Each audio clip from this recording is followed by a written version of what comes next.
whether we like to admit it or not, it's still true.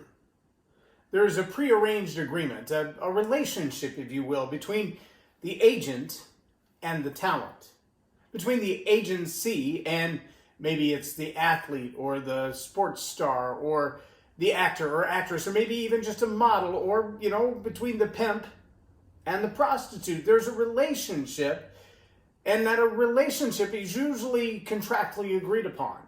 And by that I mean both sides kind of know what the other one's up to and how the two of them together, as a partnership, if you will, plan to make money on this venture.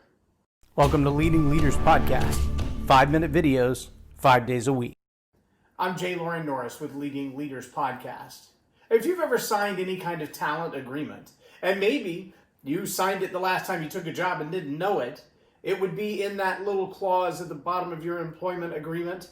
Even though many states don't offer employment contracts, there's still an agreement to the things that you'll submit to or surrender to while you're working for that company. And a lot of them have a little clause at the bottom of the contract that most people glaze over, so excited to get a job they don't think anything about it. But what it actually says is any ideas or inventions that you come up with while working for this company become the intellectual property of the company, meaning you're getting paid like an agency would pay the talent to do a job, to do a task, to perform a certain set of tasks, and anything extra that comes up in your mind along the way actually belongs to them. It's almost like they own you and your mind's output during the time that you work there.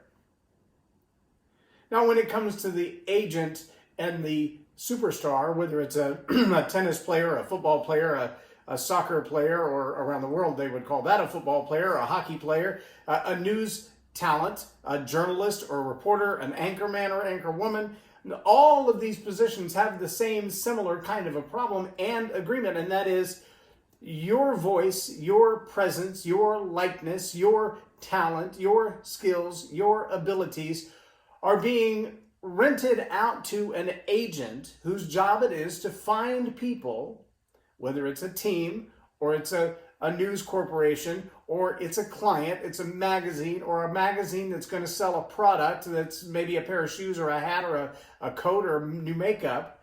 You will become the face of, the representative of that product. And so the agency has the responsibility of finding the way that you'll be expressed.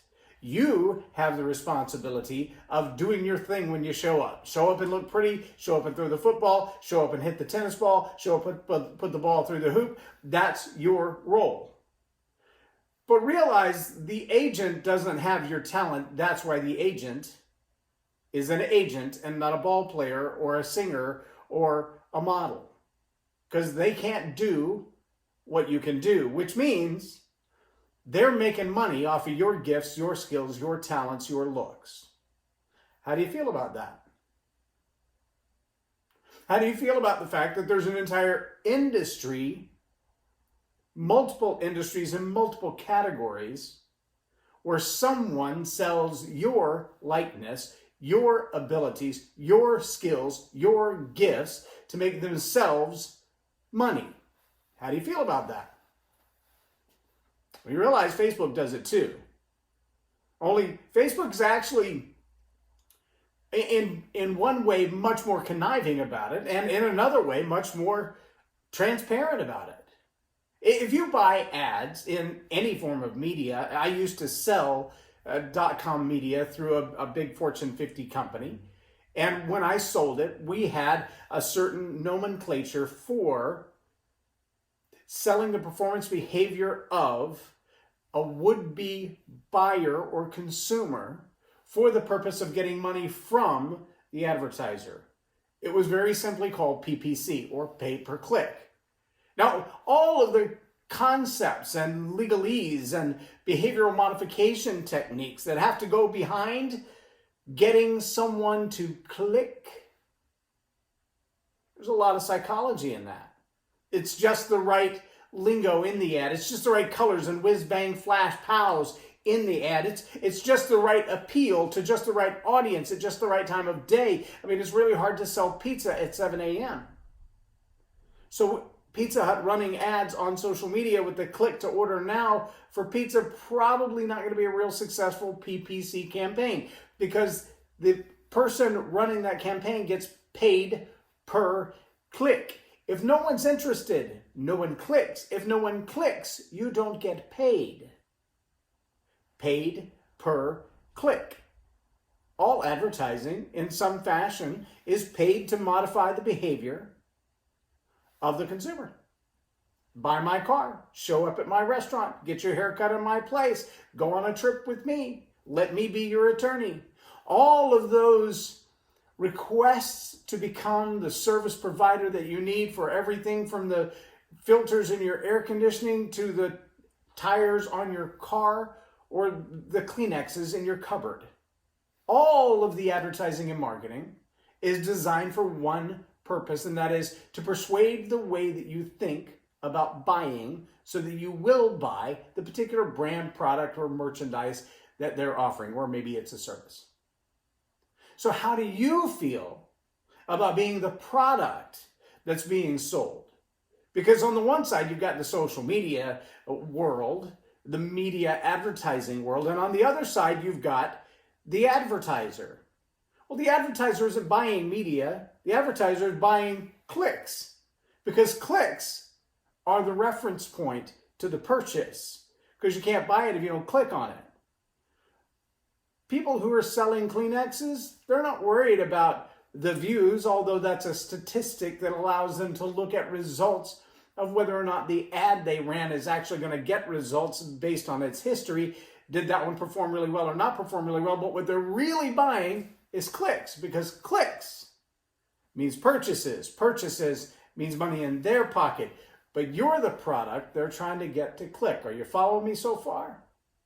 You see, it seems so simple that we miss how complicated it really is when you realize that somewhere between this paid per click sold and the consumer is a whole lot of psychological mumbo jumbo that goes into there. It's not just the colors of the ad. It's not just the voice behind the voiceover. It's not just the pace that they use. It's not just the words they say.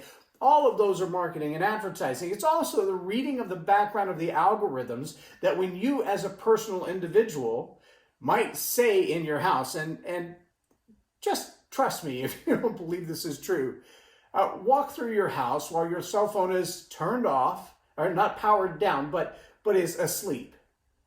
And say a word that's related to a product or a service that you're not really thinking about buying, but it's something that you know people would buy online. And then wait, I don't know, an hour or less, and see how long before that product begins showing up in your newsfeed. And then tell me that the user agreement that almost nobody reads, the 50-something pages of stuff that came with your cellular device or your laptop or your tablet, that all of that user agreement says that they're going to compile some information about you to provide to marketers for the purpose of selling advertising. It's in the really small fine print. And most people don't read it. But the psychographic information that's being gathered about you by your devices, by your search habits, by your buying habits, all of that information. I know this for a fact because last night when I came in from work and was walking through the house, one of the boys said, "Hey, we're thinking about ordering DoorDash." And before I could get my shoes off, scrolling through my news feed, there were 3 ads from DoorDash. How does that happen? Well, because I am the product too.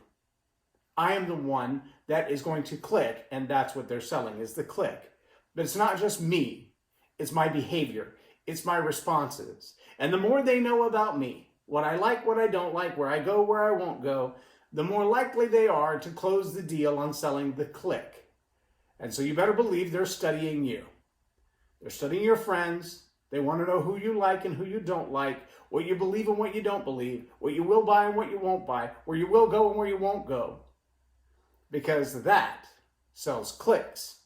And clicks are the end game, so you are the product. Just like the model or the football player or the soccer player or the tennis player for the agent. The agent can't make money playing football. The agent makes money selling football players to teams. I'm J Loren Norris with Leading Leaders Podcast for Tell It Like It Is TV. Have a blessed day and go be a good product. Subscribe now for our extensive video library of leadership lessons promoting faith, family, and freedom.